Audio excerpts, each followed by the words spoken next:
पहली बात, श्रद्धा के परिणाम से निर्णित होता है कि श्रद्धा श्रद्धा है या अंधविश्वास है। आप किसी पर श्रद्धा करते हैं, वो आदमी गलत भी हो सकता है,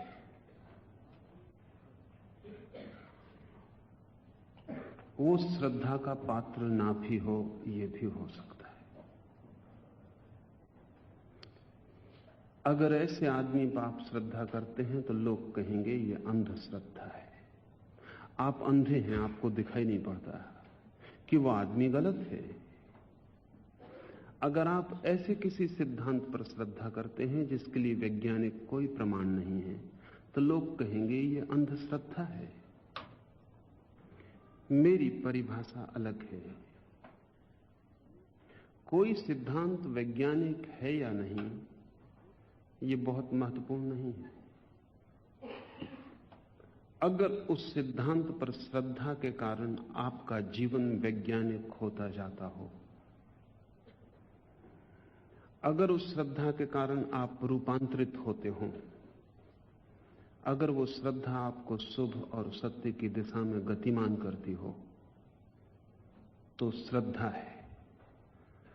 और वो सिद्धांत कितना ही वैज्ञानिक हो, लेकिन उस पर भरोसा रखने से आपका जीवन और सड़ता हो, नीचे गिरता हो, तो अंधश्रद्धा है।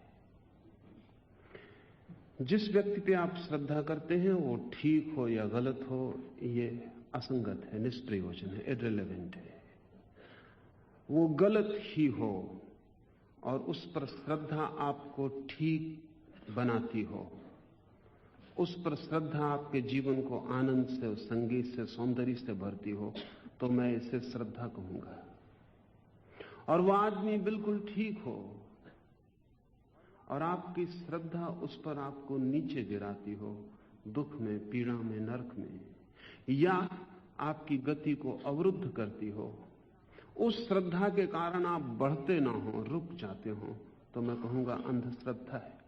इसका अर्थ यह हुआ कि श्रद्धा कैसी है, ये श्रद्धा करने वाले पर निर्भर है। श्रद्धा ऑब्जेक्टिव, वस्तुगत नहीं है, विषयगत नहीं है, विषयीगत है, सब्जेक्टिव है। एक पत्थर की मूर्ति में आप श्रद्धा करते हैं, अगर ये श्रद्धा आपके भीतर नए फूलों को खिलने में सहयोगी होती है, तो मैं कहूंगा सम्यक श्रद्धा है। और खुद भगवान ही आपके सामने खड़े हों और आप उनमें श्रद्धा रखते हो, लेकिन वह आपको अंधेरे की तरफ ले जाती हो, तो मैं कहूंगा वो अंधविश्वास है। मेरा फर्क समझ लें, किस पर आपका विश्वास है ये महत्वपूर्ण नहीं है, निर्णायक नहीं है। आपका विश्वास आपके लिए क्या करता है, यही महत्वपूर्ण है और निर्णायक है। तब हर आदमी तौल सकता है कि उसकी श्रद्धा श्रद्धा है या अंधविश्वास है।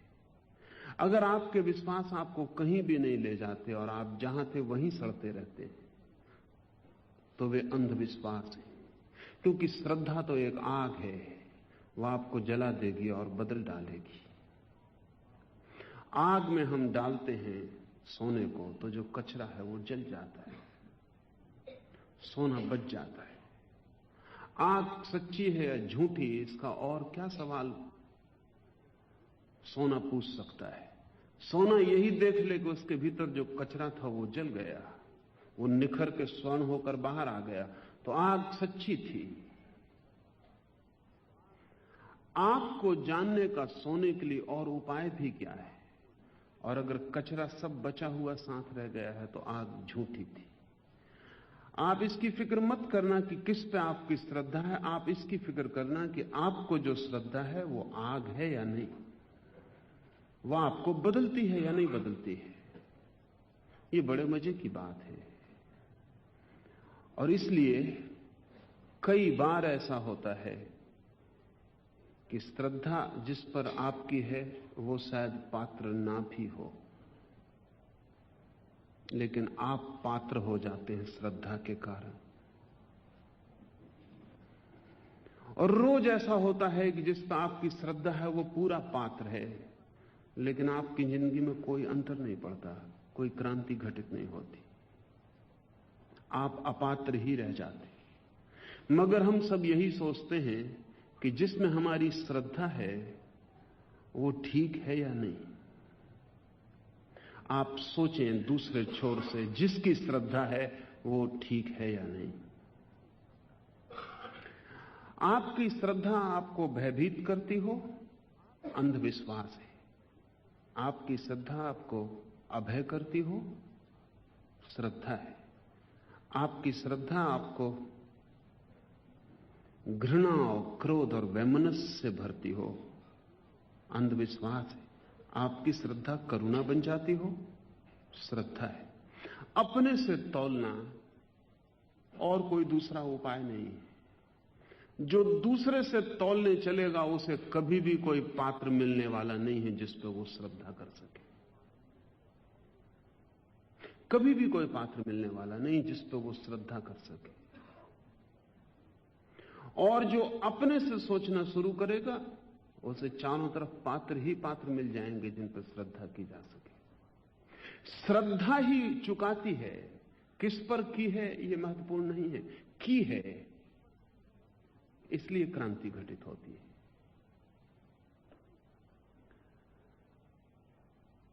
सुना है मैंने, संत फ्रांसिस परम श्रद्धालु व्यक्ति थे और किसी पर भी भरोसा करते थे।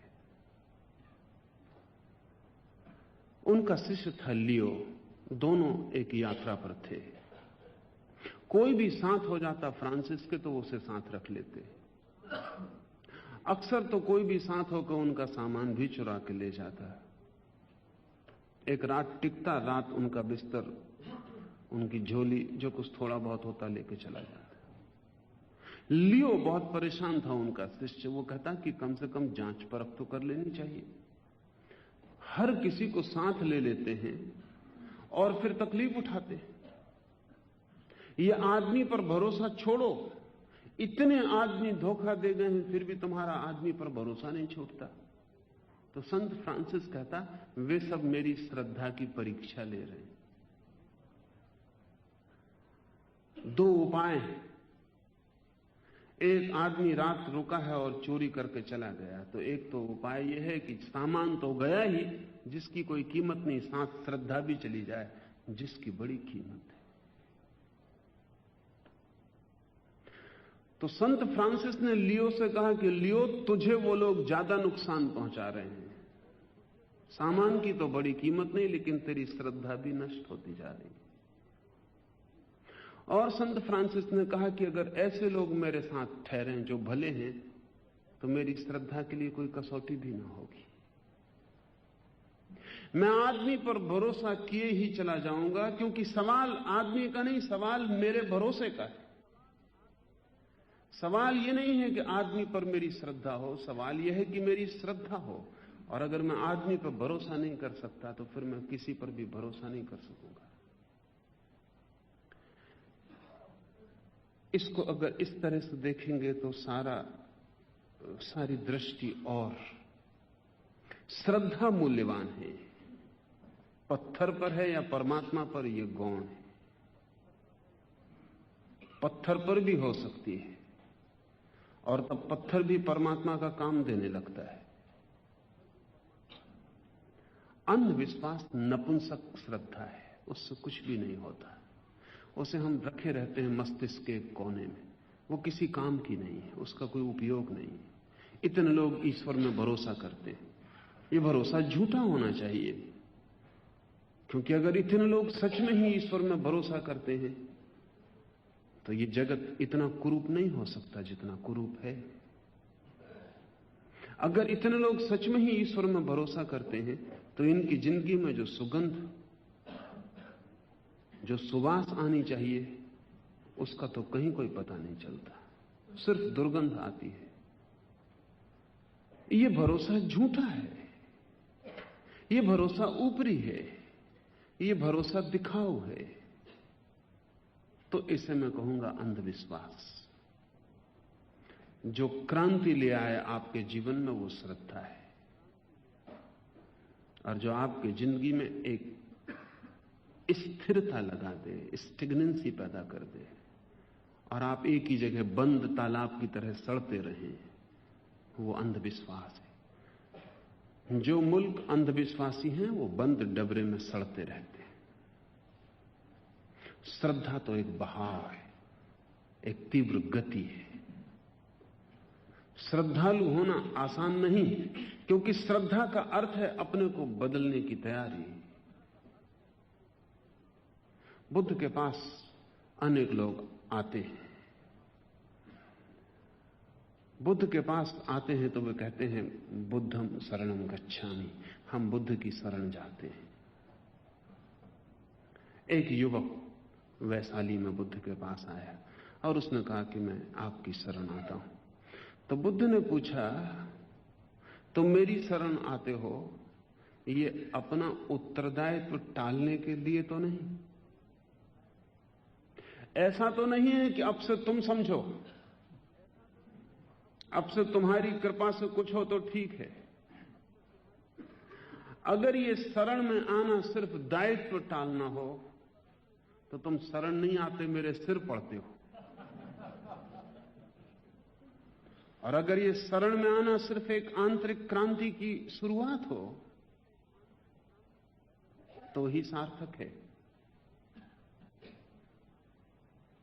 मेरे पास भी लोग आते हैं, वो आके कहते हैं कि हम तो कमजोर हैं, हमसे तो कुछ हो नहीं सकता, अब आप संभालो। एक सज्जन अभी भी आए, वो 10 वर्ष से मुझे जानते हैं, 10 वर्ष से मैं भी उन्हें जानता हूं। बस इस जानने के अतिरिक्त तो और कोई संबंध नहीं है। अभी आए और वो मुझसे बोले कि 10 वर्ष हो गए और अभी तक कुछ हुआ नहीं। मैंने पूछा तो मैं समझा नहीं। उन्होंने कहा 10 वर्ष से आपको जानता हूं, अभी तक कुछ हुआ नहीं, कुछ करके दिखाइए। अपराधी मैं हूं और उन्होंने काफी काम किया कि 10 वर्ष से मुझे जानते हैं।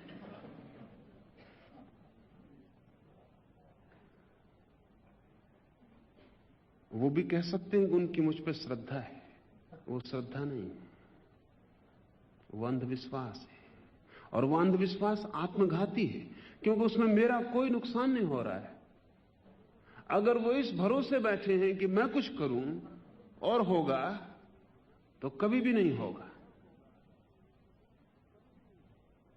उन्हें ही कुछ करना पड़ेगा। हां, कोई करने को तैयार हो तो ये सारा जगत उसको साथ देने को तैयार है।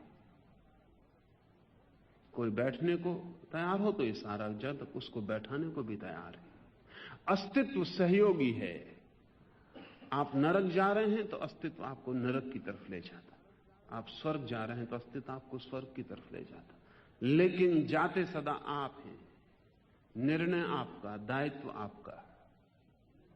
आपकी श्रद्धा आपको रूपांतरित करने की कीमिया बने तो समझना कि सम्यक श्रद्धा है।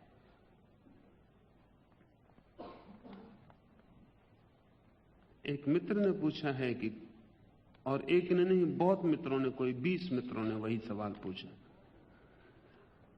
पूछा है कि आपने कहा कि प्रत्येक कर्म का फल तत्काल मिल जाता है।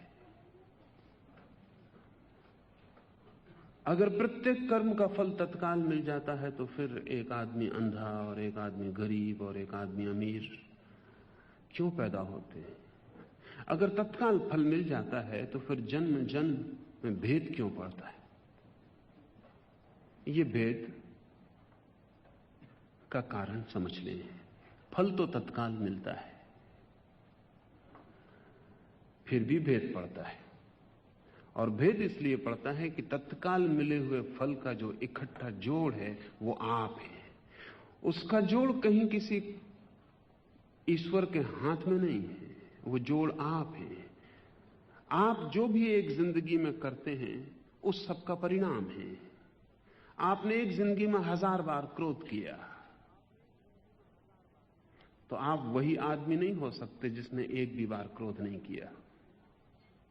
1000 बार क्रोध किया, 1000 बार आपने फल पाया। जिस आदमी ने एक भी बार क्रोध नहीं किया, उसने एक भी बार फल नहीं पाया। आप पे 1000 चोटें हैं क्रोध करने की और फल पाने की। आपका व्यक्तित्व 1000 घावों से भर गया। माना कि वे घाव सूख गए, लेकिन उनके निशान रह जाएंगे। उन निशानों का नाम संस्कार है। कर्म करते हैं हम, फल तत्काल मिल जाता है, लेकिन संस्कार रह जाता है। संस्कार को समझ लेना जरूरी, थोड़ा सूक्ष्म। हम इस कमरे में पानी का गिलास लुढ़का दें, पानी बह जाएगा। सुबह धूप आएगी, पानी उड़ जाएगा, लेकिन एक सूखी रेखा कमरे में छूट जाएगी। वो सूखी रेखा पानी की है, पानी अब बिल्कुल नहीं। इसलिए उसको पानी का कहना ठीक नहीं मालूम पड़ता, क्योंकि पानी की एक बूंद भी नहीं रह गई वहां, सब उड़ गई है। वो सूखी रेखा पानी की है, ये कहना उचित नहीं, लेकिन फिर भी पानी की ही है, क्योंकि पानी के बहने से ही बन गई थी इस कमरे की धूल पर। वो संस्कार है। सूख गया सब, पानी बिल्कुल नहीं बचा, फिर भी रेखा रह गई। अब आप दोबारा पानी डालें तो बहुत संभावना यह है कि सूखी रेखा को पकड़ के वो पानी बहे। संस्कार का मतलब होता है टेंडेंसी। अब उस सूखी रेखा की यह वृत्ति होगी कि पानी मिले तो उससे बह जाए, क्योंकि लीस्ट रेसिस्टेंस के कारण अगर और कहीं से पानी को बहना पड़े तो फिर से रास्ता बनाना पड़ेगा, धूल काटनी पड़ेगी। उतनी झंझट पानी भी नहीं लेना चाहता। जहां धूल कटी है और रास्ता बना है, उसी से बह जाता है। जिस आदमी ने कल दिन भर क्रोध किया, आज सुबह वो उठेगा क्रोध की रूखी रेखा के साथ, सूखी रेखा के साथ। वो सिर्फ टेंडेंसी है। फल तो उसे कल ही मिल गया, जब क्रोध किया तभी फल मिल गया, लेकिन क्रोध उसने किया और फल मिला तो उसके व्यक्तित्व में एक सूखी रेखा क्रोध की बन गई। आज सुबह जब वो उठेगा तो वो जो सूखी रेखा है वो तत्पर है। जरा सा भी मौका मिला, कोई भी वेग उठा, वो सूखी रेखा उसको बहा देगी अपने में से, क्रोध पुनः प्रकट हो जाएगा। जब हम एक जन्म के बाद पैदा होते हैं तो हम संस्कार लेके पैदा होते हैं। वो जो हमने पिछले जन्म में किया है और जन्मों जन्मों में किया है, वही हमारा व्यक्तित्व है। वो सब सूखी रेखाएं लेकर हम पैदा होते हैं। इसलिए 2 बच्चों में भेद होता है। इसलिए नहीं कि उनके पिछले जन्मों का कर्मों का फल उनको अभी भोगना है। फल तो वे भोग चुके, लेकिन फल भोगने के बाद भी जो वृत्तियां शेष रह गई, जो वृत्तियों का प्रभाव शेष रह गया, जो जो उन्होंने किया उसकी जो जो पंक्तिबद्ध उनके ऊपर रेखाएं रह गई, वो जो आदतें रह गई, उनको लेकर बच्चा जन्म रहा है। इसलिए 2 बच्चे अलग अलग हैं। जिन मित्रों ने भी सवाल पूछा है, उनके सवाल में यही ध्वनि है कि अगर ऐसा है तब तो फिर कर्म फल का सिद्धांत समाप्त हो गया, क्योंकि तत्काल हमें फल मिल जाता है, तो मरते वक्त सब लेखा जोखा पूरा हो जाता है। तब तो सब व्यक्ति समान पैदा होने चाहिए, क्योंकि लेखा जोखा पूरा हो गया। लेखा जोखा जरूर पूरा हो गया, लेकिन हर आदमी ने लेखा जोखा अलग अलग ढंग से पूरा किया है, और हर आदमी के लेखे जोखे में अलग अलग घटनाएं घटी हैं, और हर आदमी ने अलग अलग संस्कार अर्जित कर लिए। उन संस्कारों को लेकर वो पैदा होता है। एक मित्र ने पूछा है, कोई आदमी अंधा पैदा हो जाता है, कोई आदमी गरीब पैदा हो जाता है, क्या कारण है कि कोई सोने की चम्मचें लेकर पैदा होता है? थोड़ा जटिल है, और जटिल हो गया इस सदी के कारण। इतना जटिल नहीं था, इतना जटिल नहीं था, क्योंकि गरीबी अमीरी बहुत सीधी सीधी बातें थी, और साफ था कि गरीब गरीब है अपने कर्मों के कारण, अमीर अमीर है अपने कर्मों के कारण।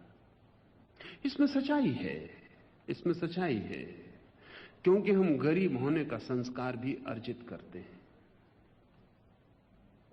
लेकिन गरीब होने का संस्कार बड़ी बात है। सिर्फ धन से उसका संबंध नहीं, और बहुत सी चीजों से संबंध है। जटिलता इसलिए है कि अब तक जब भी हम गरीब आदमी के बाबत सोचते थे तो अतीत में गरीब आदमी का मतलब था जिसके पास धन नहीं है, एक ही मतलब था। लेकिन अब जमीन पर विज्ञान ने बहुत धन पैदा कर लिया। 150 वर्षों में निर्धन आदमी जमीन पर कोई भी नहीं होगा। तब गरीब के नए अर्थ शुरू हो जाएंगे। गरीब नहीं मिटेगा, सिर्फ उससे धन का जो जोड़ था वो मिट जाएगा। गरीब के नए अर्थ शुरू हो जाएंगे। कोई आदमी बुद्धि में गरीब होगा,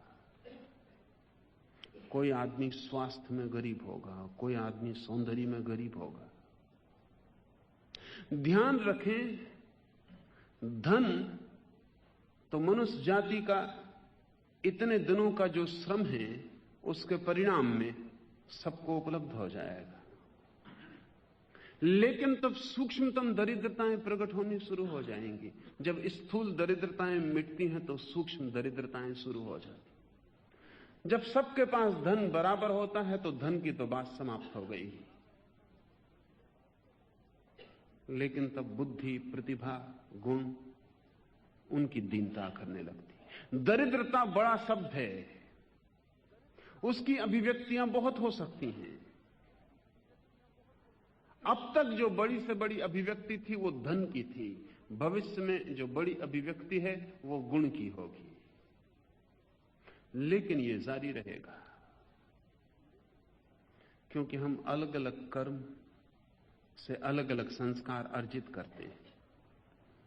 कुछ लोग दरिद्र होने की आदत लेके पैदा होते हैं, कुछ लोग समृद्ध होने की आदत लेके पैदा होते हैं।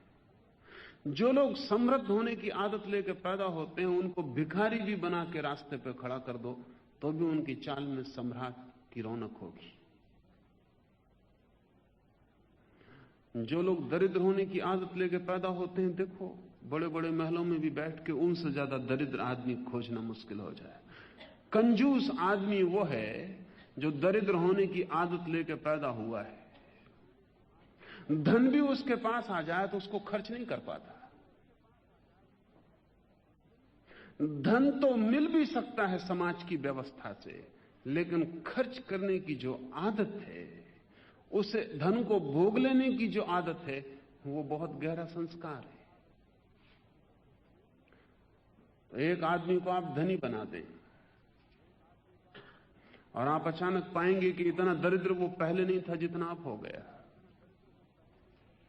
अक्सर ऐसा होता है कि गरीब आदमी कंजूस नहीं होते, क्योंकि जब बचाने को ही कुछ नहीं होता तो क्या बचाना। एक गरीब आदमी को थोड़े रुपए दे दें, और जिसको भारत में हम बहुत दिन से जानते हैं, हम कहते रहे 99 का चक्कर।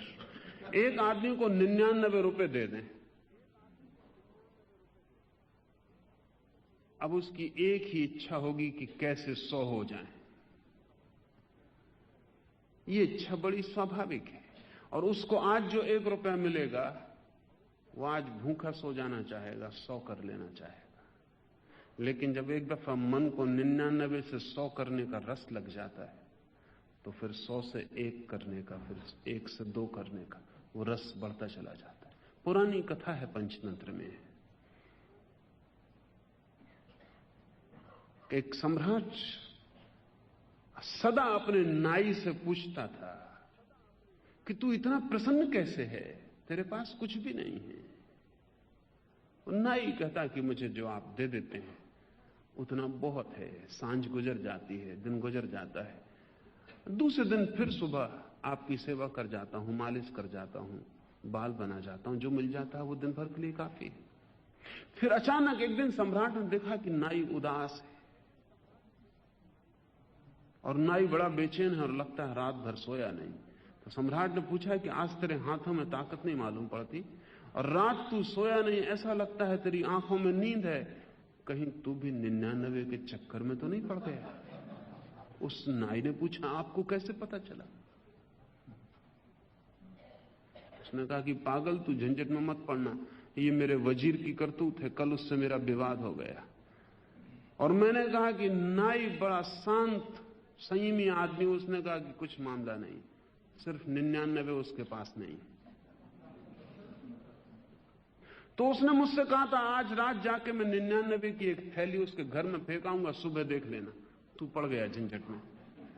तू रात भर क्या सोचता रहा? वो बोला कि मैं रात भर यही सोचता रहा कि सो कैसे हो जाए। रात तो मैं सो ही नहीं सका, पहली रात में नहीं सो सका, और कभी मेरे पास कुछ नहीं होता था, मैं मजे से सोता था। ये 99 ने ठीक 100 का ख्याल दे दिया। ये वैसे ही जैसे दांत टूट जाए और जीभ वहीं वहीं जाने लगे। वो जो 100 है वो खाली गड्ढा है, जीभ वहीं वहीं जाने लगी। रात भर सो नहीं सका। सम्राट ने कहा अगर तू समझ तो वो 99 की थैली फेंक देनी, तू मरेगा दुख में। हम मर ही रहे हैं पहले से, हमारी तरफ देख। 100 होने से कुछ भी ना होगा, 99 होना खतरा है, 100 होने से कुछ भी ना होगा। फिर एक दफा यात्रा शुरू हो गई तो तू मुश्किल में पड़ जाए। लेकिन उस ननाई ने कहा महाराज एक दफा तो जीवन में मौका मिला, 100 तो कर लेने दें। लेकिन उस दिन के बाद नाई कभी सुखी नहीं हो सका, कोई भी नहीं हो सकता। होता क्या है, लोग आदत लेके पैदा होते हैं,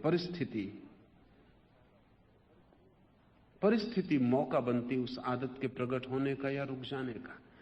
धन अब तक परिस्थिति में कम था, इसलिए कुछ लोग गरीब थे, कुछ लोग अमीर थे धन के लिहाज से, और इस वजह से दूसरी गरीबियां दिखाई ही नहीं पड़ती थी।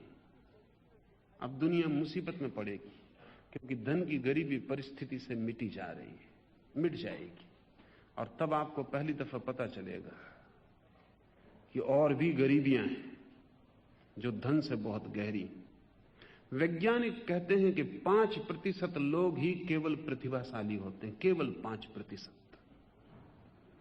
और ये प्रयोग हजारों तरह से किया गया, और ये प्रतिशत 5 से ज्यादा कभी नहीं होता। इसे थोड़ा आप समझें। ये केवल मनुष्यों तक सीमित नहीं है, जानवरों में भी 5% जानवर कुशल होते हैं, शेष 95% से। जो कबूतर चिट्ठी पत्री पहुंचा देते हैं वो 5% कबूतर हैं, 95% नहीं पहुंचा सकते। और अनेक अनेक प्रयोग से ये बड़ी हैरानी की बात हुई कि 5% मालूम होता है कोई वैज्ञानिक नियम है प्रकृति में। जैसे कि 100 डिग्री पे पानी गर्म होता है, ऐसे 5% प्रतिभा होती है। पिछले वर्षों में चीन में उन्होंने माइंड वाश के लिए, ब्रेन वाश के लिए बहुत से प्रयोग किए, लोगों के मस्तिष्क बदल देने के लिए। कोरियाई युद्ध के बाद चीन के हाथ में जो अमेरिकन सैनिक पड़ गए थे, उन्होंने लौट के जो खबरें दी उसमें एक खबर यह भी है। उन्होंने ये खबरें दी कि चीनियों ने सबसे पहले तो इसकी फिक्र की कि हम में प्रतिभाशाली कौन कौन है, और तब उन्होंने 5% लोगों को अलग कर लिया। अगर 100 कैदी पकड़े तो उन्होंने पहले 5 प्रतिभाशाली लोगों को अलग कर लिया। और चीनियों का कहना है कि 5 प्रतिभाशाली लोगों को अलग कर लो, 95 को बदलने में कोई दिक्कत ही नहीं होती।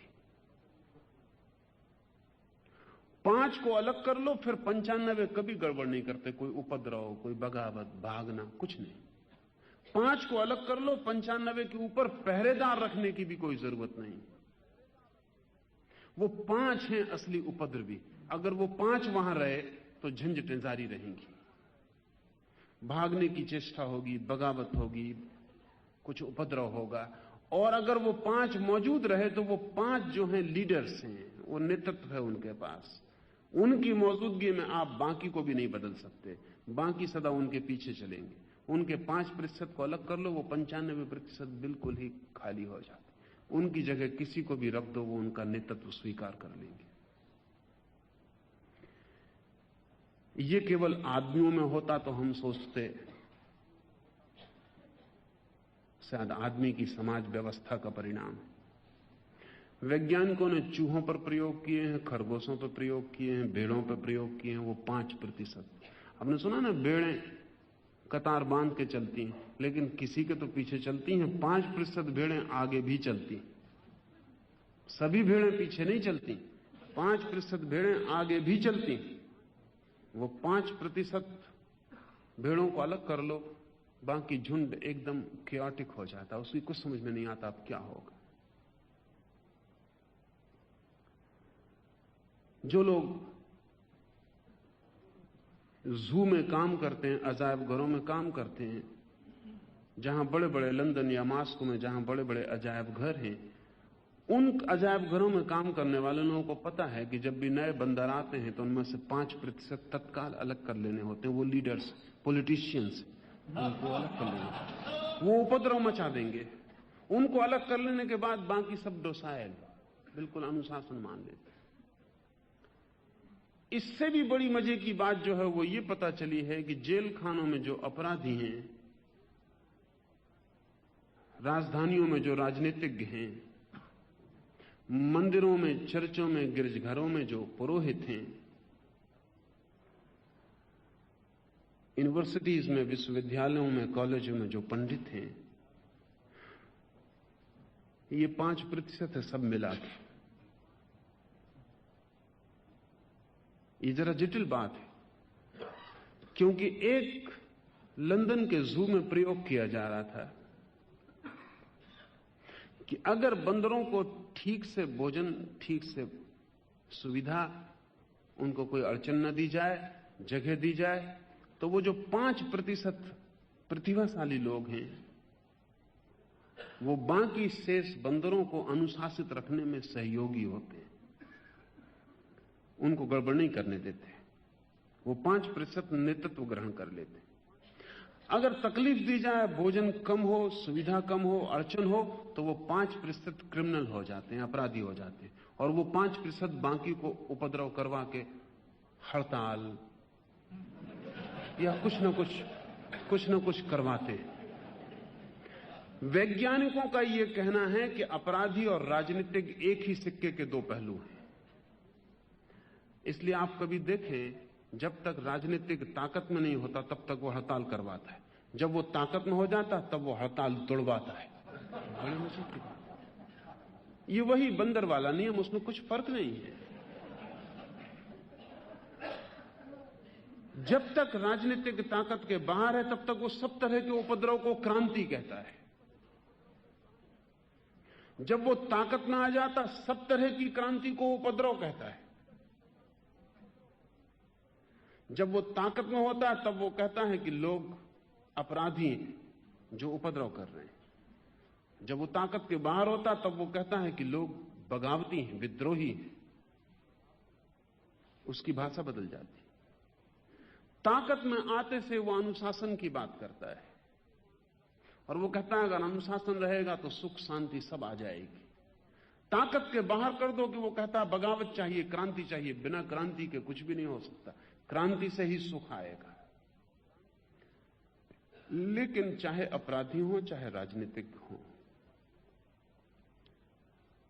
ये 5% ही है मनुष्य के पास। आदमियों को छोड़ दें, पशुओं को छोड़ दें, जिन लोगों ने वनस्पति पर बहुत जीवन भर प्रयोग किए हैं, वो कहते हैं कि अफ्रीका के जंगल में भी जो वृक्ष सारे परेशानी, संघर्ष को पार करके जंगल के ऊपर उठ के सूरज तक पहुंच जाते हैं, उनकी संख्या 5% है।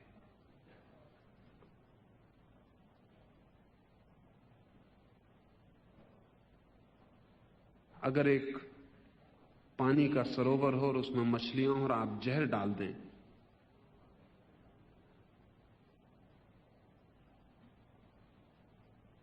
तो 5% मछलियां ही हैं जो उस जहर से बचने की चेष्टा करती हैं, बाकी तो राजी हो जाए।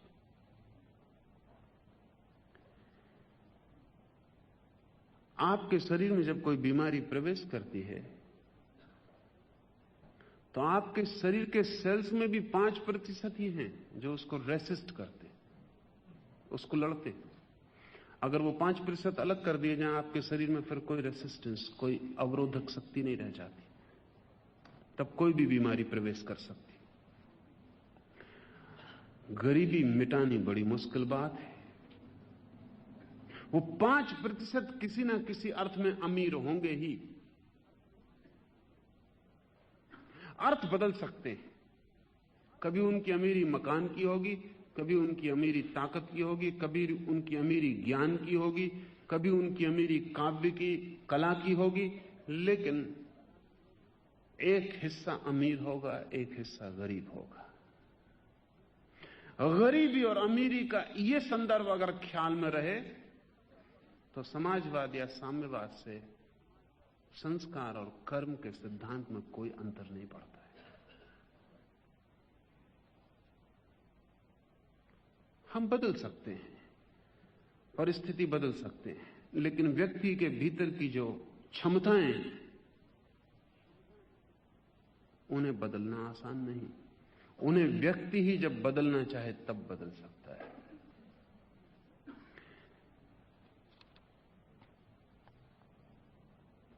पूछा है कि जब हम पुनर्जन्म लेते हैं तो हिसाब किताब कहां रहता, क्या रहता है? आप हैं हिसाब किताब। आपके अलावा कहीं हिसाब किताब नहीं रहता, कोई जरूरत नहीं। आप ही हैं करने वाले, आप ही हैं भोगने वाले, आप ही हैं हिसाब किताब। आप खाता वही हैं पूरा अपना। जो जो आप कर रहे हैं वो प्रतिपल आपको बदल रहा है। हर कृत्य आपकी बदलाहट है और हर कृत्य आपका जन्म है और हर कृत्य के साथ आप नया आदमी अपने भीतर निर्मित कर रहे हैं। वही है हिसाब किताब। अलग रखने की कोई भी जरूरत नहीं, कोई प्रयोजन भी नहीं। आपको जान के ही आपका पूरा हिसाब किताब जाना जा सकता है। आपका एक एक कृत्य बताता है कि आपकी आदतें क्या हैं, गहरे संस्कार क्या हैं। अब जैसे मैंने संत फ्रांसिस की बात कही, यह आदमी कहता है कि मुझे कोई धोखा दे जाए तो भी मैं भरोसा ही करूंगा।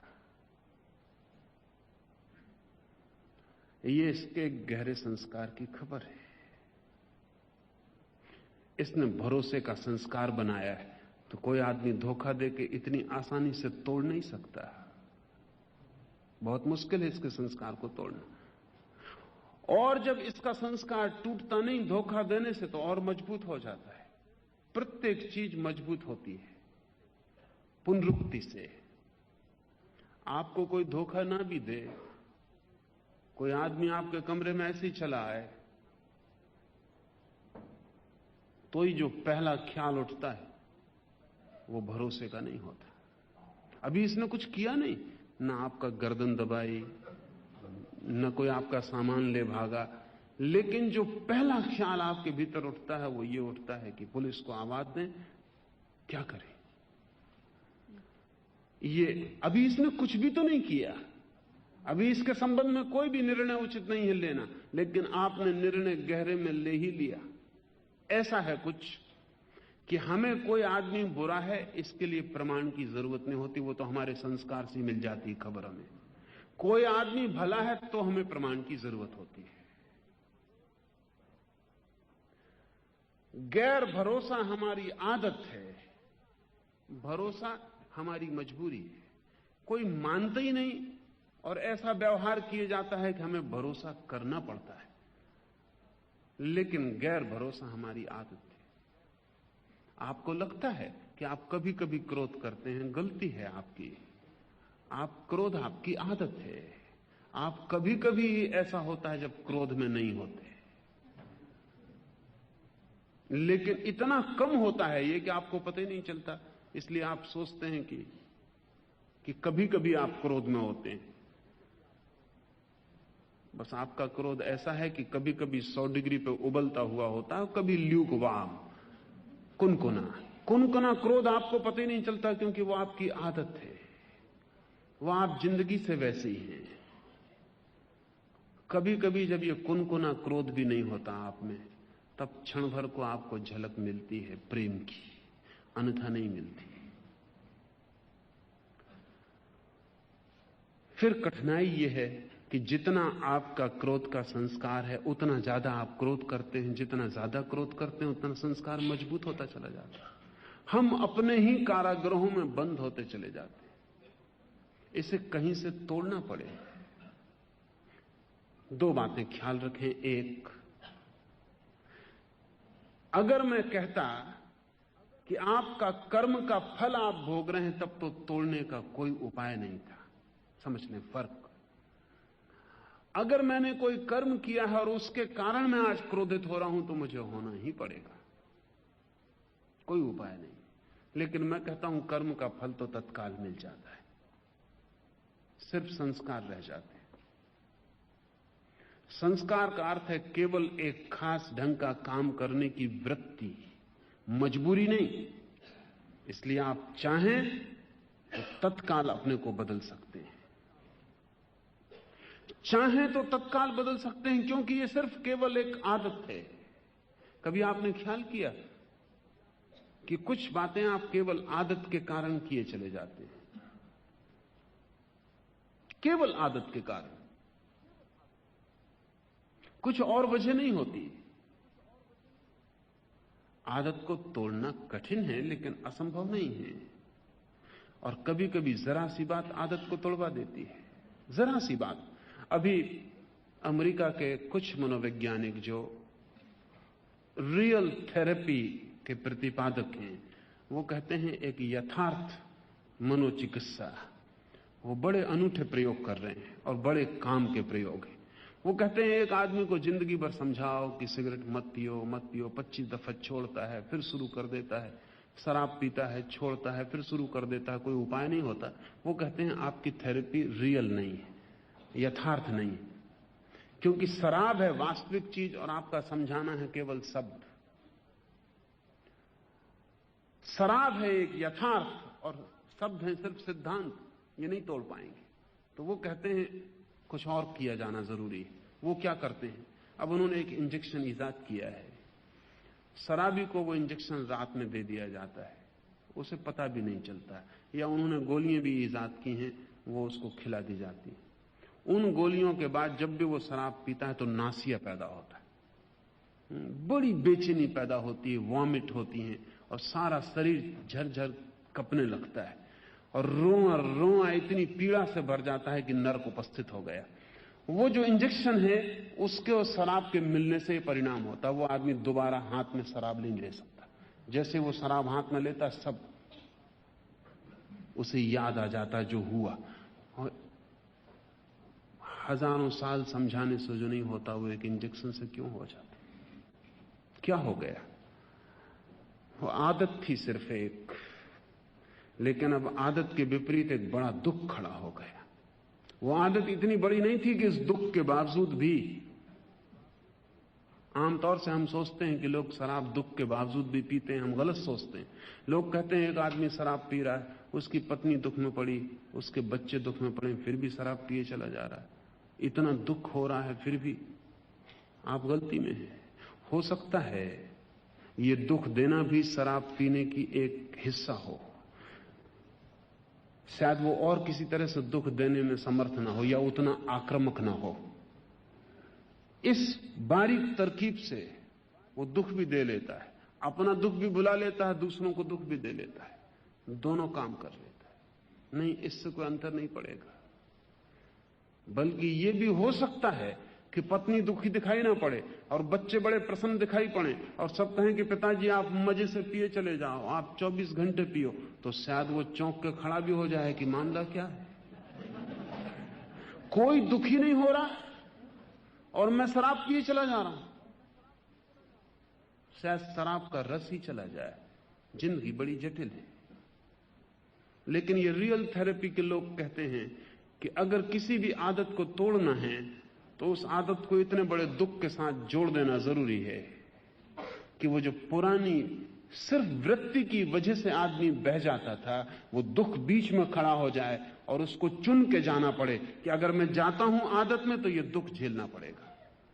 बड़ी हैरानी की बात है, आदतें आसानी से बदल जाती हैं। पावलोव, साल्टर, पश्चिम के खासकर रूस के वैज्ञानिक तो कहते हैं कि सिर्फ रिकंडीशनिंग की जरूरत है। वो कहते हैं सिर्फ पुनर्संस्करण की जरूरत है, सिर्फ संस्कार बंधे हुए हैं, उनको नया संस्कार से जोड़ देने की जरूरत है, यात्रा बदल जाती है। मैं मानता हूं उनकी बात में थोड़ी सच्चाई है। कोई आदमी कर्मों का फल नहीं भोग रहा है, कर्मों के फलों के संस्कार से बंधा जी रहा है।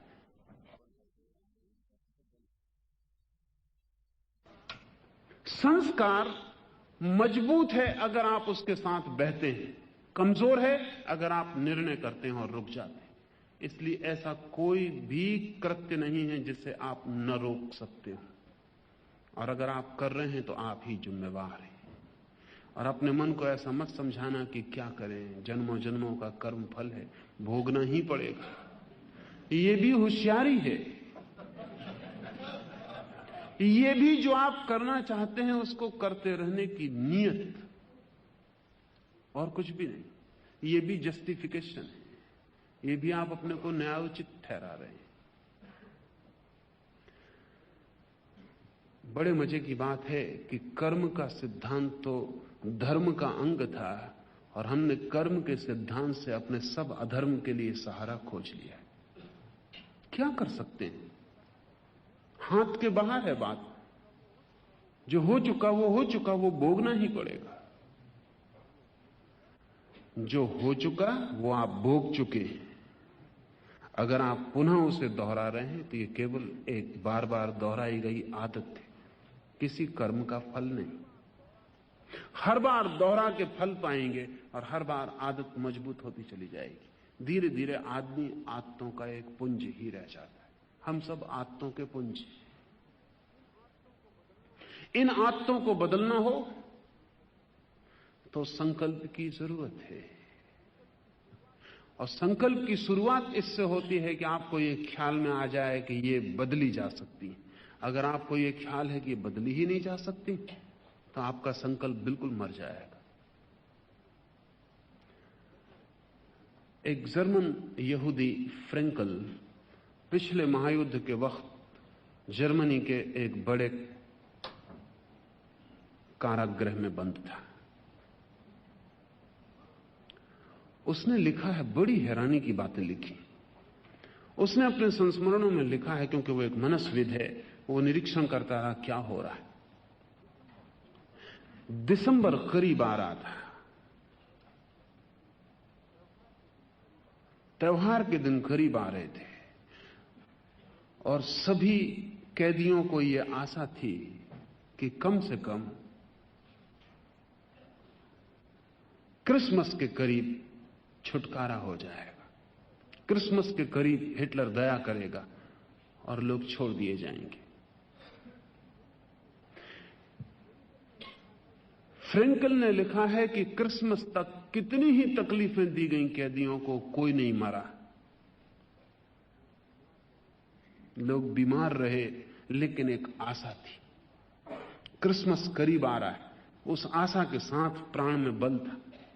उसने लिखा, जिस दिन क्रिसमस निकल गया उसके 15 दिनों में अनेक लोग मरे क्रिसमस के बाद। और उसका कहना है कुल कारण इतना था उस 15 दिन में मरने वालों का कि सब आशा टूट गई। क्रिसमस पर भी छुटकारा नहीं मिला, अब कोई आशा नहीं। जब आशा नहीं रह जाती तो जीवन ऊर्जा क्षीण हो जाती। जिस कारागृह में फ्रेंकल बंद था उसमें एक एटॉमिक भट्टी थी, जिसमें हजारों कैदियों को इकट्ठा रख के क्षण भर में राख किया जा सकता था। रोज हजारों कैदी राख होते थे, रोज उस भट्टी की चिमनी से धुआं निकलता था। फिर उनको कारागृह बदला गया। कोई 500 कैदी फ्रेंकल के साथ दूसरे कारागृह में भेजे गए। 2 दिन पैदल उन्हें चलाया गया, ठंडी रातें, नंगे पैर, बिना कपड़ों के, भूखे प्यासे उन्हें चलाया गया। बिल्कुल थके हुए, मुर्दा, मरे हुए वो किसी तरह पहुंचे। आधी रात में जब वो पहुंचे कारागृह में तो उनकी जांच पड़ताल होने में पूरी रात लग गई। एक एक आदमी को अंदर करने में जांच पड़ताल करके अंदर किया गया। फ्रेंकल ने लिखा है, इतनी यातना, इतनी यात्रा, इतनी थकान, भूख, परेशानी, और रात जब हम खड़े थे 12 बजे मैदान में क्यों लगा के, तो ओले पड़ने लगे, बर्फ पड़ने लगी। लेकिन फिर भी सब गीत गा रहे थे, गुनगुना रहे थे, मजाक चल रही थी, लोग हंसी कर रहे थे। और कुल कारण इतना था कि उस जेल खाने में चिमनी नहीं दिखाई पड़ रही थी। वो जो चिमनी थी पिछले जेल खाने में वो नहीं थी। सब दुख भूल गया। ये 2 दिन की यात्रा, ये वर्षों की तकलीफ सब भूल गई। ये बर्फ पड़ रही है ये भूल गया। लोग गीत गुनगुनाने लगे। फ्रैंकल ने लिखा, मैंने पहली दफा मेरे साथी कैदियों को गीत गुनगुनाते, पुरानी मजाकें दोहराते, एक दूसरे से कहानियां कहते पहली दफा सुना। तो मैं बहुत हैरान हुआ कि बात क्या है। तब थोड़ी देर में पता चला कि वो चिमनी नहीं दिखाई पड़ रही, वहां आसपास थे। कितनी ही तकलीफ होगी, मौत अभी करीब नहीं।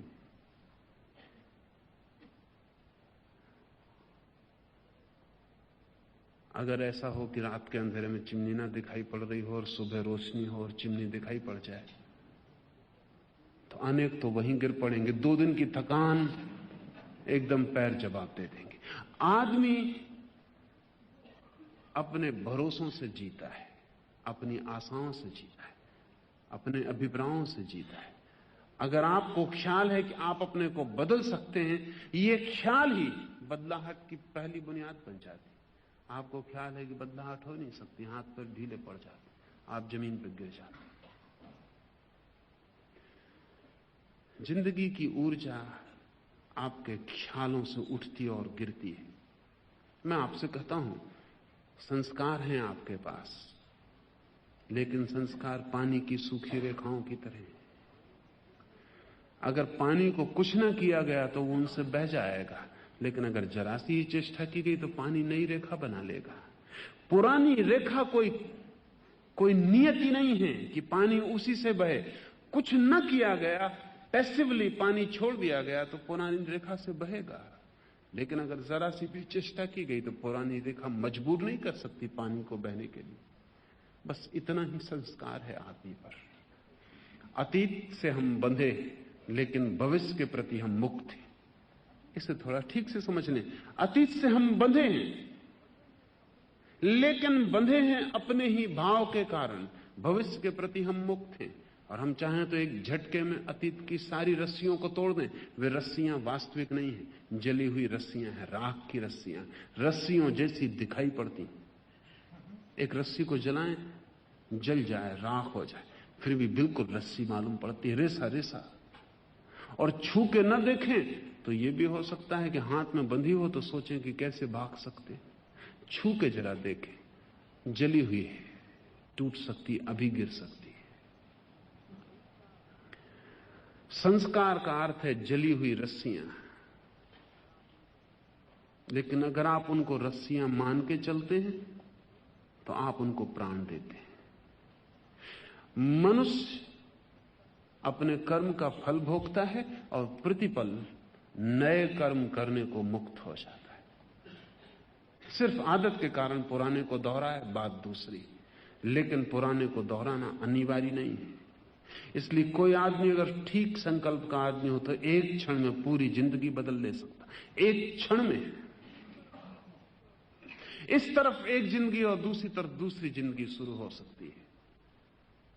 इस बदलाहट को मैं संन्यास कहता हूं, इस संकल्प को मैं संन्यास कहता हूं। जब कोई आदमी तय करता है कि अब मैं पुराना नहीं रहूंगा, मैंने नए होने का तय कर लिया,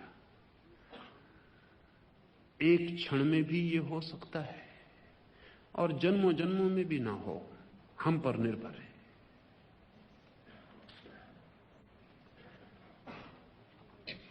एक मित्र ने पूछा है कि हर प्रवचन के अंत में आप कीर्तन पर क्यों जोर देते हैं? कीर्तन के संबंध में थोड़ा सा समझाइए।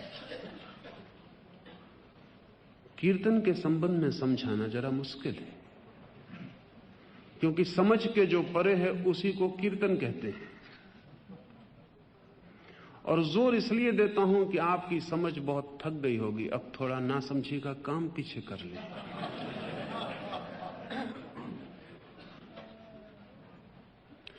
जो मैं बोल रहा हूं वो तो आपकी बुद्धि पर आघात करता है।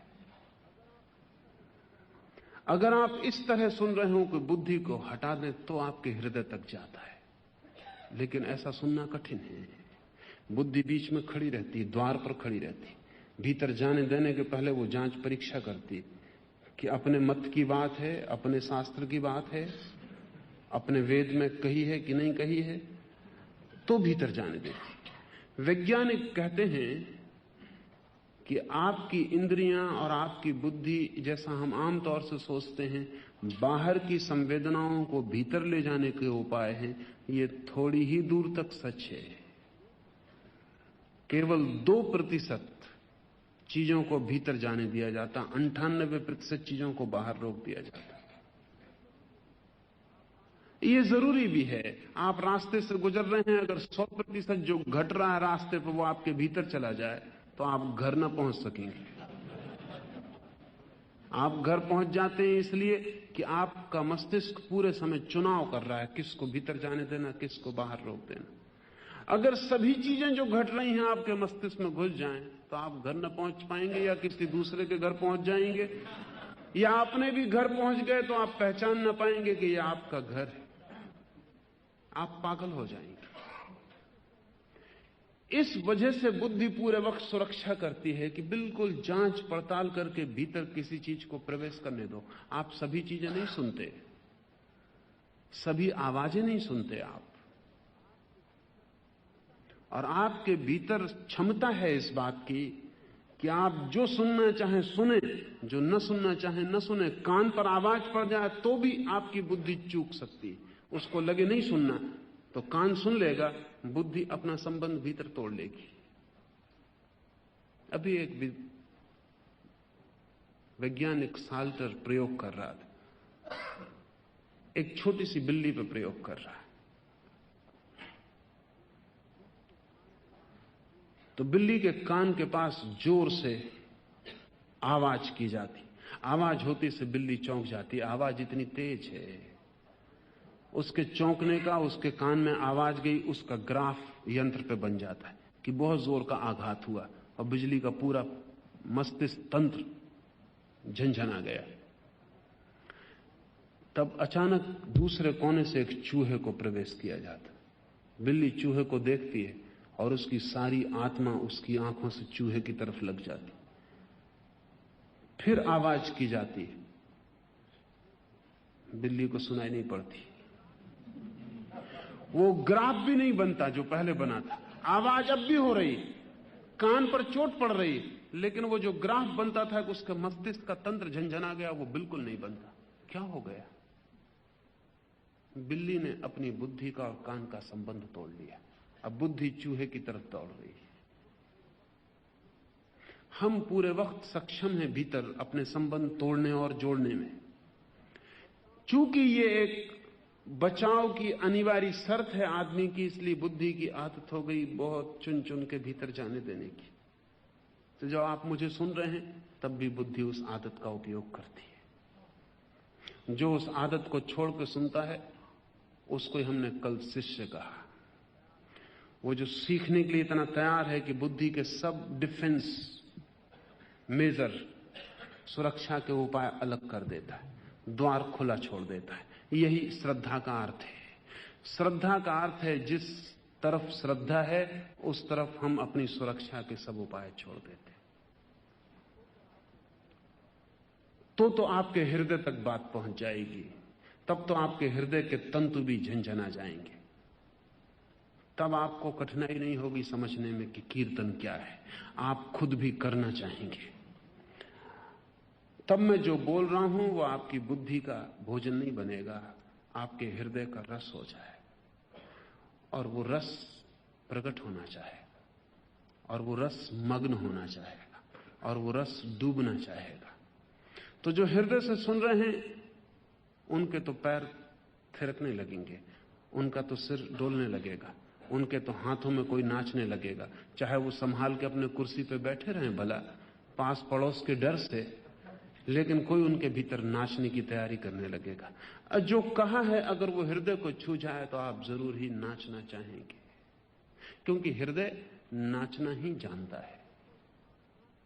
हृदय पर जब कोई आघात गहरा हो जाता है और हृदय में जब कोई बीज गहरे में उतर जाता है तो हृदय एक ही तरह से अपने को प्रकट करना जानता है कि सारा रोआ रोआ नाच उठे।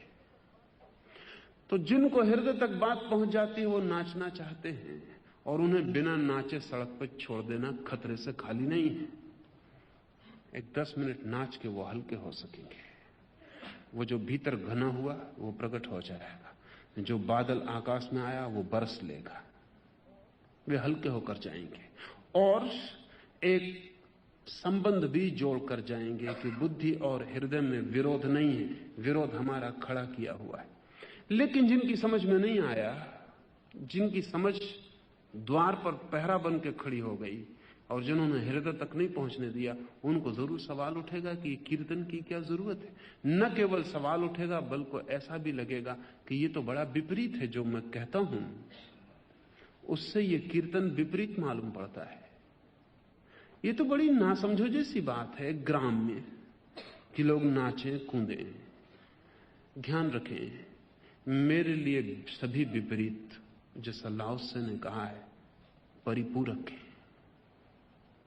जब मैं 1 घंटे 1.5 घंटे तक आपसे बुद्धि की बात करता हूं तो आपका बैलेंस झुक जाता है एक तरफ।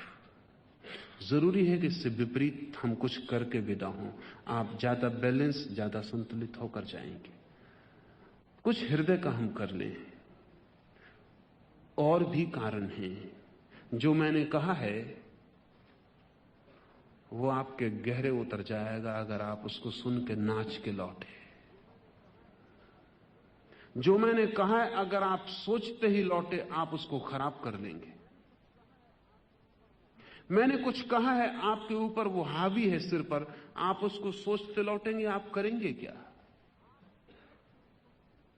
आप सोच के उसको विकृत कर देंगे। उचित है कि एक 10-15 मिनट के लिए खाली गैप मिल जाए, आपको मौका न मिले कुछ करने का, और वो जो आपके ऊपर है धीरे धीरे रस रस के भीतर चला जाए। एक 15 मिनट जरूरी है कि आपको मौका न मिले। आपको मौका मिला तो आप उसको अस्त व्यस्त कर देंगे। इसलिए अगर आप एक 15 मिनट नाच के भूल के बुद्धि को हृदयपूर्वक जी के लौट जाते हैं तो जो मैंने आपसे कहा है आप उसको विकृत न कर पाएंगे। वो आपके विकृत करने के पहले आपके हृदय तक कोई थोड़ी सी धाराएं उसकी पहुंच गई होंगी।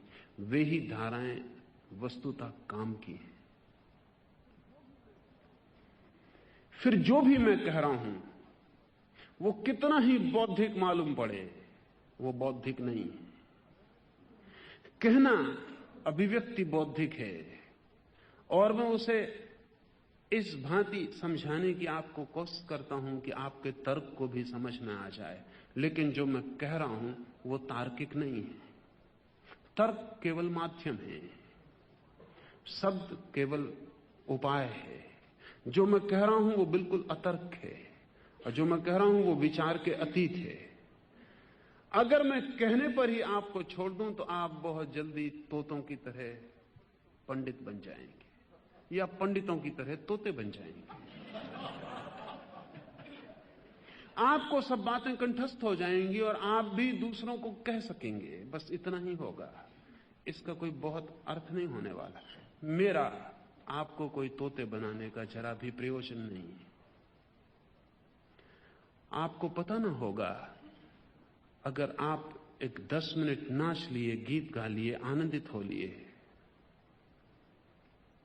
तो आप तोते नहीं बन पाएंगे। आप हल्के हो गए। आप पर जो भार पड़ा था, बुद्धि पर जो तनाव पड़ा था, वो हल्का हो गया। और अब जो सारभूत है वो आपके भीतर रह जाएगा। जो शब्द हैं वो तिरोहित हो जाएंगे। ये कीर्तन इसलिए कि जो मैंने आपसे कहा है उसके शब्द भूल जाएं और उसका सत्य आपके साथ रह जाए।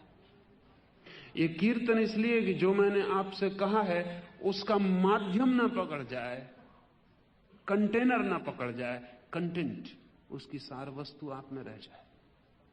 तो मैं नहीं कहता आपसे कि जो मैं कहता हूं उसे आप याद रखें। मैं कहता हूं आप कृपा करके भूल जाएं, आप उसे याद मत रखें। जो सार्थक है वो भीतर रह जाएगा, वो आपकी जिंदगी में जगह जगह से कभी कभी प्रकट होगा। जो गैर सार्थक है उसे याद रखना पड़ता है। इमर्सन ने कहीं शिक्षा की परिभाषा करते वक्त कहा है कि शिक्षा वो है जो स्कूल छोड़ने पर भूल जाती है, सब भूल जाती है। लेकिन फिर भी एक शिक्षित और अशिक्षित आदमी में एक फर्क रह जाता है। वो फर्क क्या है?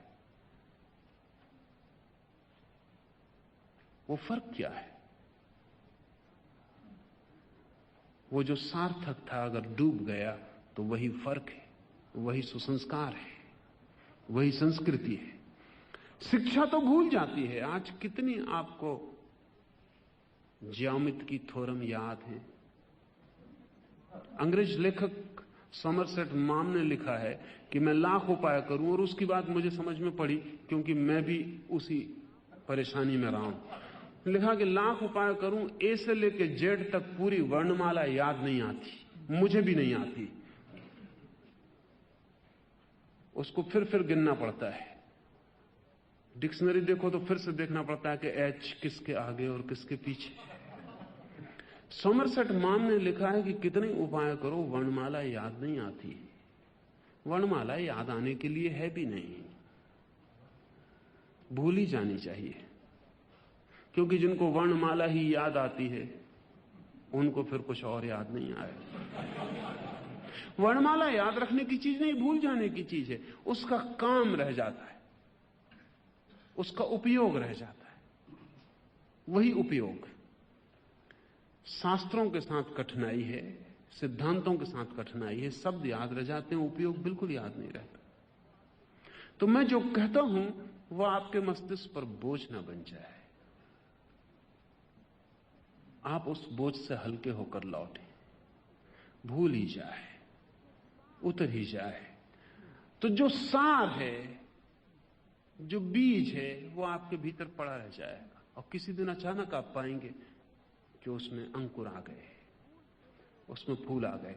वे फूल जो मैंने कहा है उसके सत्य की खबर देंगे, और जो मैंने कहा है अगर वही आपको याद है तो केवल शब्द आप में दोहरते रहेंगे और सत्य से आप वंचित हो जाएंगे। इसलिए भी कि मेरा मानना है कि बुद्धि से कोई कभी परमात्मा तक नहीं पहुंचता है। सोच सोचकर कोई कभी सत्य तक नहीं पहुंचता है। नाच के तो कभी कभी कुछ लोग पहुंच गए हैं, हिसाब करके कभी कोई नहीं पहुंचा। कुछ पागल तो कभी कभी पहुंच गए हैं, लेकिन होशियार लोग नहीं पहुंच पाते, उनकी होशियारी ही बाधा बन जाती। लेकिन एक अड़चन है, जो लोग पागलपन की बात करते हैं वो होशियारी की बात नहीं करते, इसलिए होशियार आदमी उनके पास फटकते ही नहीं। जो लोग होशियारी की बात करते हैं वो पागलपन से बिल्कुल दूर, साफ सुथरे रहते हैं, वो पागलपन को बिल्कुल अछूत मानते हैं, उनके पास पागल नहीं फटकते। लेकिन ध्यान रहे, समझ और पागलपन का एक गहरा तालमेल जब निर्मित होता है तो जीवन में श्रेष्ठतम क्रांति घटित होती है। बुद्धिमानी अगर हंस ना सके तो थोड़ी कम बुद्धिमानी है। बुद्धिमान अगर नाच ना सके तो थोड़ा कम बुद्धिमान है। अगर बुद्धि हल्की होकर उड़ ना सके तो पत्थर है। मेरी दृष्टि में जीवन इन विरोधों का एक संगम है। सोचें खूब, लेकिन सोचने पर रुक ना जाएं। कहीं एक क्षण सोचने को एक तरफ रख दें, वस्त्रों की तरह नग्न हो जाएं सोचने से, नाचें कूदें छोटे बच्चों की तरह हो जाएं। अगर आप छोटे बच्चे में और बुद्धिमान में दोनों के बीच कोई सेतु बना लेते हैं तो आपने वो गोल्डन ब्रिज, स्वर्ण सेतु बना लिया जिस पर से होकर ही सभी को जाना पड़ता है। अगर आप वो नहीं बना पाते हैं आप अधूरे रह जाएंगे। अगर आप सिर्फ नाच ही कूद सकते हैं तो आप पागल हैं। अगर आप सिर्फ सोच ही सकते हैं तो आप दूसरे ढंग के पागल हैं। अगर आप ये दोनों एक साथ आप में संभव है तो इन दोनों का मिलन एक नए तत्व को जन्म दे जाता है जिसको प्रज्ञा कहते हैं, जिसको विजडम कहते हैं। इसलिए भी एक और मित्र ने पूछा है कि हमने बहुत कीर्तन देखे, लेकिन कीर्तन में एक व्यवस्था होती है, ढंग होता है। ये यहां जो होता है बिल्कुल बेढंगा है, इसमें कोई व्यवस्था नहीं। कोई कैसा ही नाचता कूदता है, कोई कैसा ही चिल्लाता है। उनका ख्याल ठीक ही है, जान के ही ये अव्यवस्था है। ऐसा कहिए कि व्यवस्थित है, व्यवस्था से ही ये अव्यवस्था है। ये कोई अकारण नहीं हो रहा है, क्योंकि मेरा मानना है कि जब कोई व्यवस्था से नाचता है तो नर्तक हो सकता है, कीर्तन नहीं।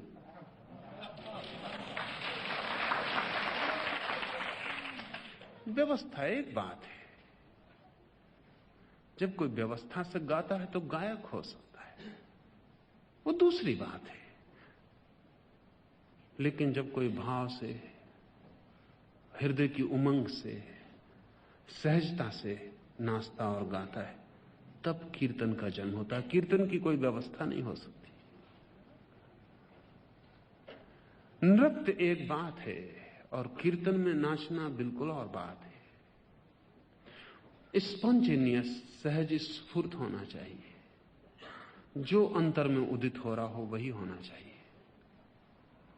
फिर हाथ पैर जैसे भी मुद्राओं में होना चाहे, उन्हें होने की स्वतंत्रता होनी चाहिए। आपको शायद पता नहीं कि जब हम शरीर को पूरी मुक्ति दे देते हैं और भाव के साथ शरीर को भी पूरा छोड़ देते हैं, अगर ये छोड़ना पूरा हो जाए तो आपको समाधि की पहली झलक इससे ही मिलेगी।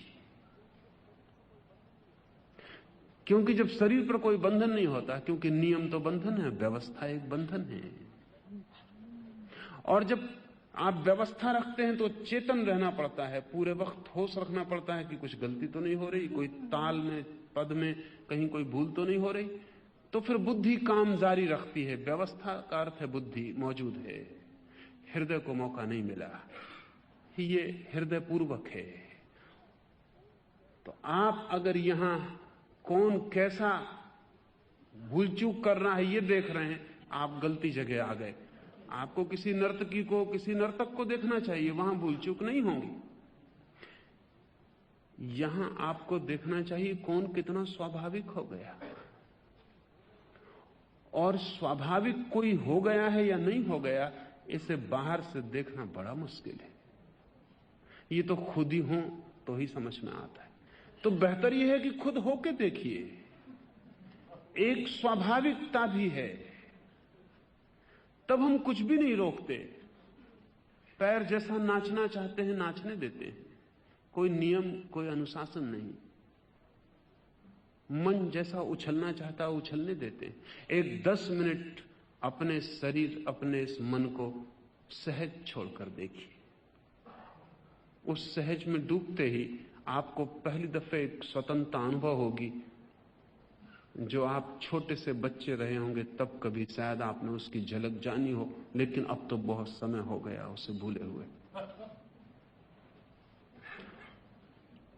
जब कभी छोटे बच्चे आप किसी फूल के पास किसी तितली को पकड़ने के लिए दौड़े होंगे, तब जैसी सहजता भीतर रही होगी, वैसी सहजता एक बार फिर से पकड़िए। उसके पकड़ते ही बीच की सारी बाधाएं गिर जाती, और जब कोई फिर से अपनी बुद्धिमानी में बच्चों जैसा हो जाता है तो स्वर्ग की चाबी उसके हाथ में है।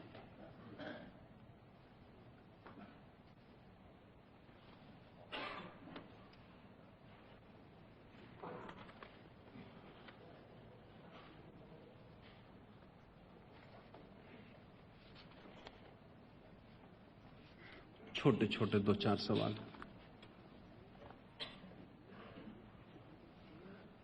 एक मित्र ने पूछा है, do you claim to be a disciple of any guru? क्या आपका कोई दावा है कि आप किसी के शिष्य? शिष्य होने का भी दावा होता है।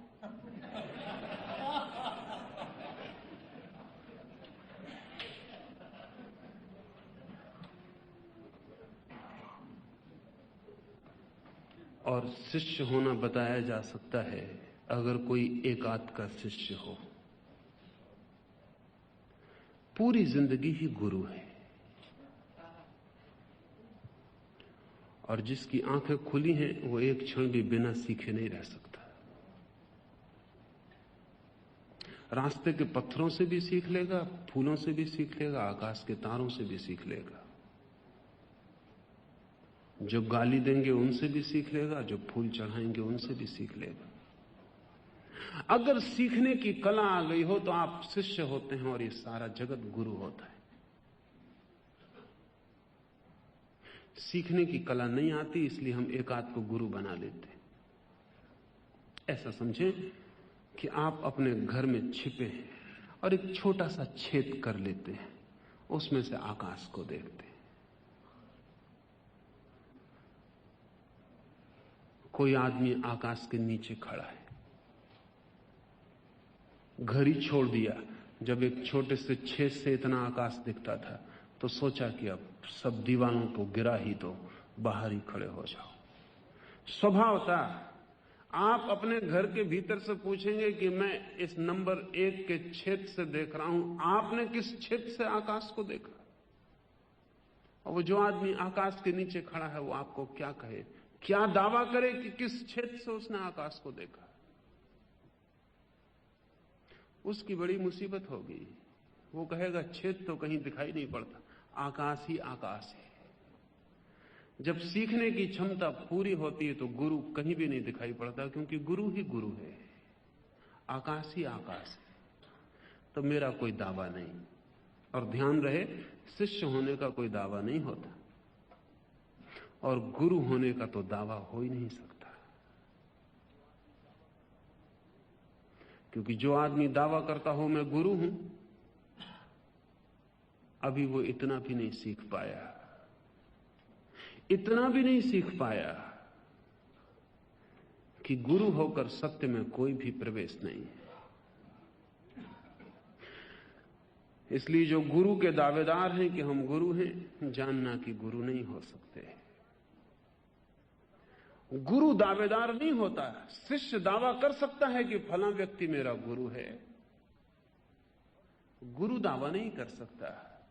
और शिष्य भी तभी तक दावा कर सकता है जब तक कभी पूरी तरह शिष्यत्व उसमें खिला नहीं तो फिर सारा जगत गुरु हो जाए, सारी दिशाएं गुरु हो जाए।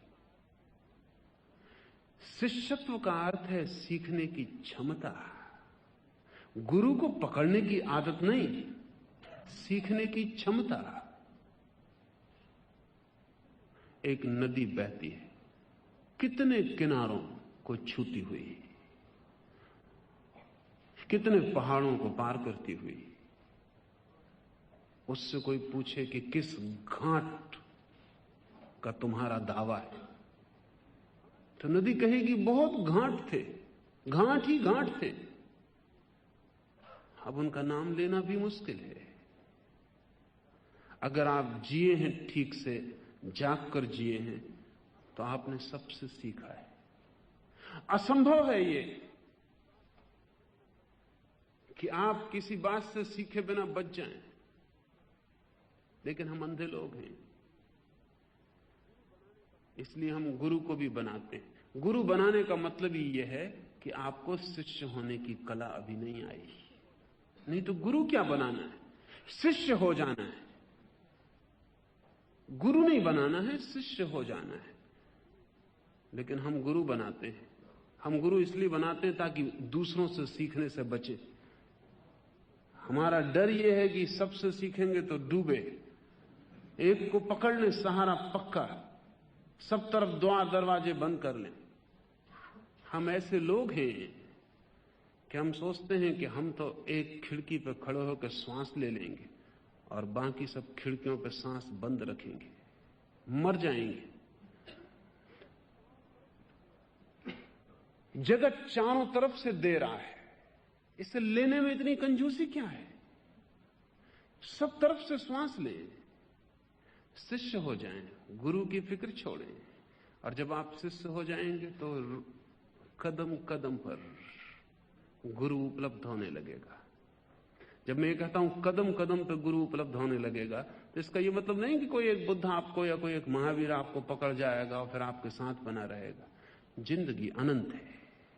बुद्ध का अंतिम दिन था और आनंद छाती पीट कर रोने लगा और उसने कहा कि आपके रहते मुझे ज्ञान नहीं हुआ और अब आप जा रहे हैं तो मेरा क्या होगा।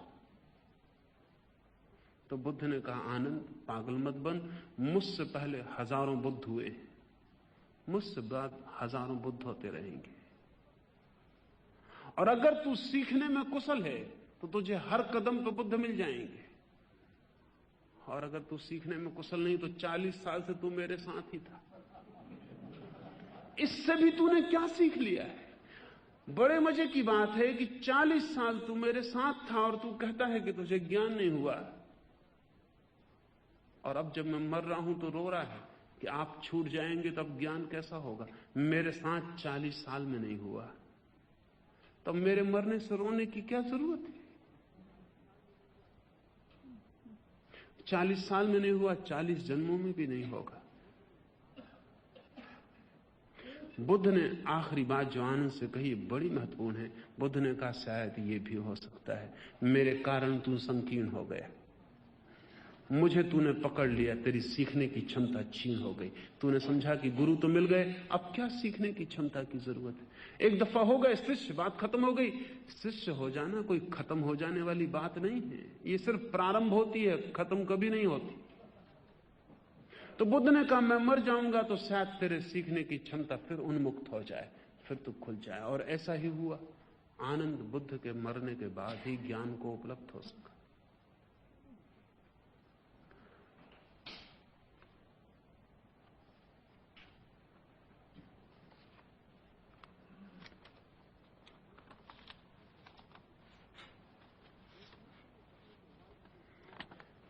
एक मित्र ने कहा कि why do you call yourself भगवान।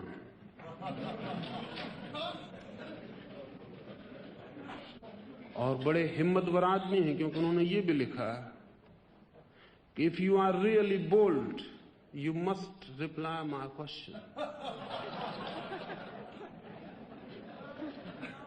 पूछा, आप अपने को भगवान क्यों कहते हैं? मैंने तो कभी कहा नहीं, लेकिन अब आप कहते हैं तो मैं कहता हूं कि मैं भगवान हूं।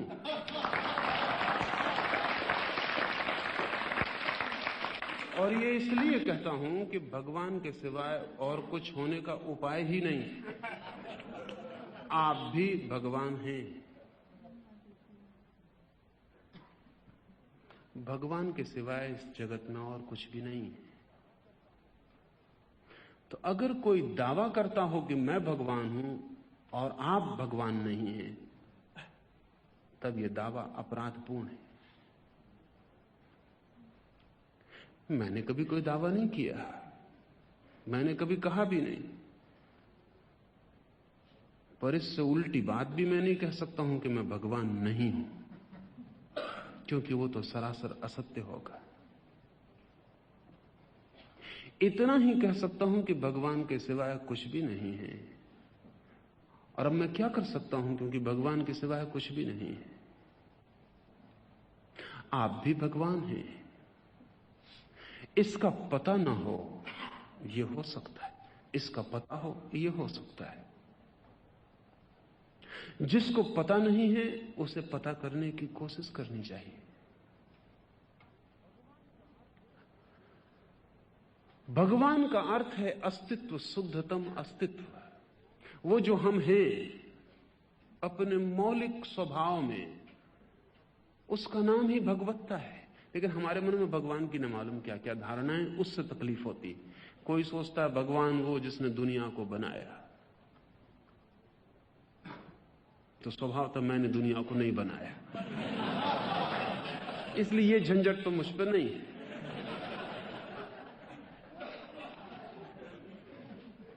कोई सोचता है कि अगर भगवान है, मेरे पास पत्र आते, वो कहते अगर आप भगवान हैं तो मैं गरीब हूं, मेरी गरीबी मिटा के दिखाइए। अगर आप भगवान हैं तो मेरी आंखें खराब हैं, आंखें ठीक करके बताइए।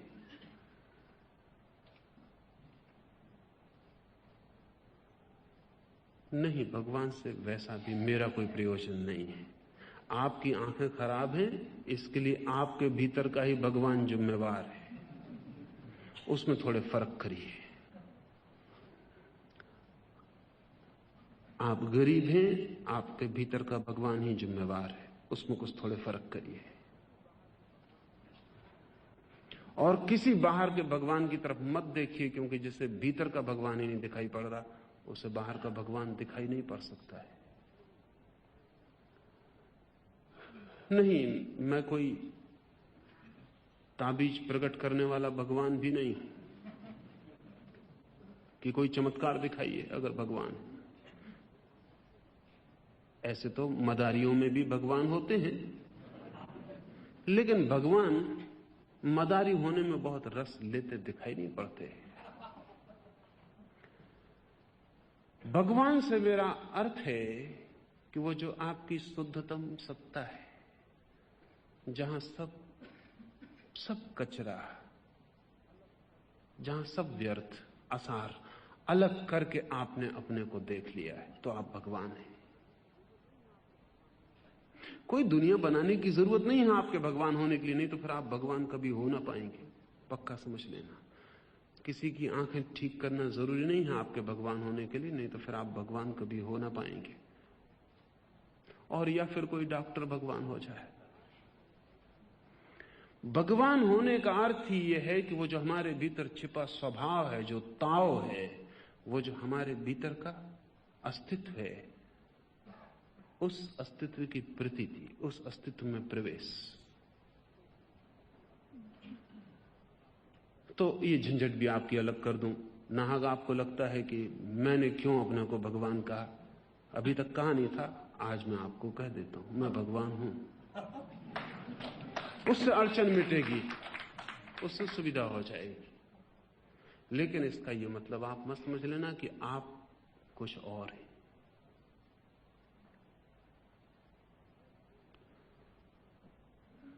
आप भी वही हैं। देर अबेर होगी आपको पहचानने में, लेकिन चेष्टा करें तो पहचान ले सकते हैं। भगवान होना कोई दावा नहीं है, भगवान होना हमारा सहज स्वभाव है।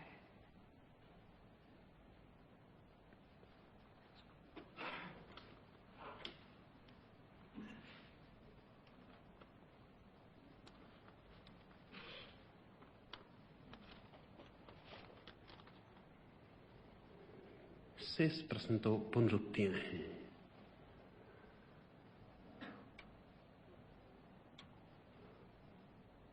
दो बातें अंत में।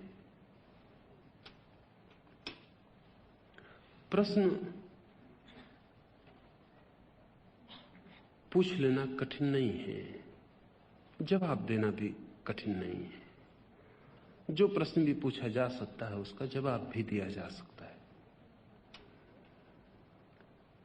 लेकिन सच में ऐसे प्रश्न पूछना जो आपके काम पड़े बहुत कठिन है।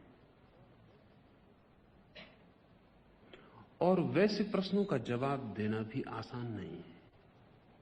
लेकिन आप वैसे प्रश्न पूछते ही नहीं। ऐसा लगता है कि ऐसा कोई प्रश्न ही नहीं है आपके पास जो आपकी जिंदगी में काम आने वाला हो। आपके प्रश्न व्यर्थ के प्रश्न मालूम पड़ते हैं। ऐसा लगता है कि बुद्धि में थोड़ी खुजली होती है, उससे आपके प्रश्न कोई आत्मा में कोई प्यास कि कोई पुकार की कोई खोज, ऐसा नहीं। खुजली, थोड़ा खुजा लिया, फिर खुजाने से खून निकल आया तो जुम्मा मेरा नहीं है। फिर पीछे तकलीफ हो तो जुम्मा मेरा नहीं है। अपनी तरफ हमारा शायद ध्यान नहीं है, शायद हमें ख्याल ही नहीं है कि हम कुछ और भी हो सकते हैं जो हम हैं। जहां हम खड़े हैं वहां से कहीं और पहुंचना भी हो सकता है। हमारा जीवन भी यात्रा बन सकता है।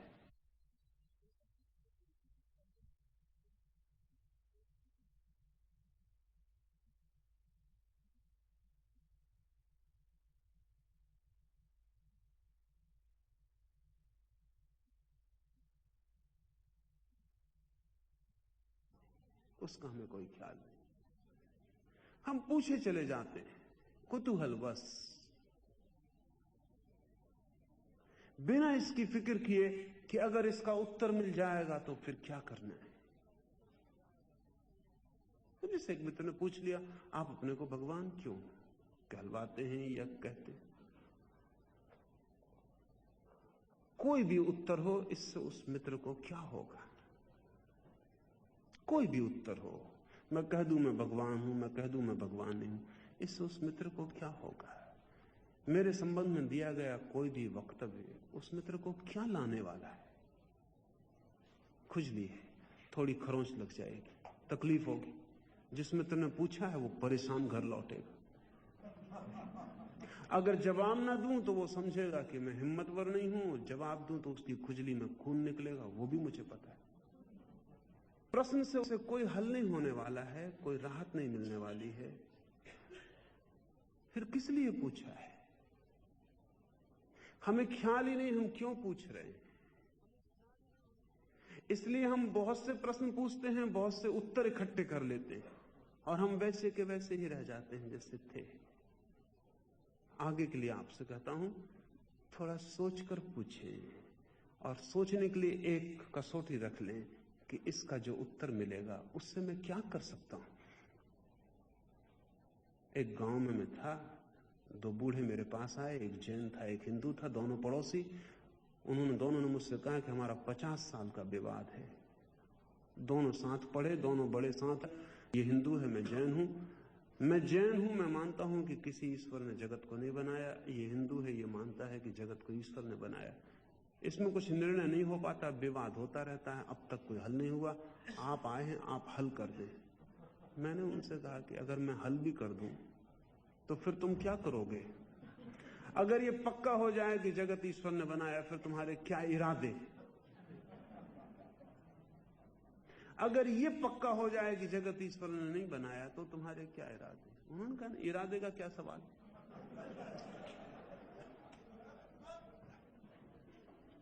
नहीं कुछ करना नहीं है उन्होंने कहा, मगर तय तो हो जाए। जिससे कुछ करना नहीं है उसको तय किस लिए करना है? ध्यान रहे, और जिस चीज से हमें कुछ करना नहीं है हम उसे कभी तय ना कर पाएंगे, क्योंकि तय ही हम तब करते हैं जब हमें कुछ करना होता है। तय करने का मतलब यह होता है कि जिंदगी दांव पर है, इसलिए तय करके कुछ करना है। जिस चीज के तय होने से कुछ करना ही नहीं, वो कभी तय नहीं हो पाती। इसलिए लोग जिंदगी भर विवाद करते रहते, और जहां झूले ने उन्हें पाया था, कब्र इंच भर दूर नहीं पाती, वहीं पाती है। मत पूछें, ऐसे सवालों का कोई प्रयोजन नहीं है। ऐसा सवाल पूछें जो आपकी जिंदगी को बदलता हो, जिसका उत्तर आपको कुछ करने में ले जाए, जो सवाल आपके लिए क्रांति बने, जो सवाल रूपांतरण का इशारा बने। आज इतना ही, रुकें, 5 मिनट कीर्तन करें और फिर जाएं।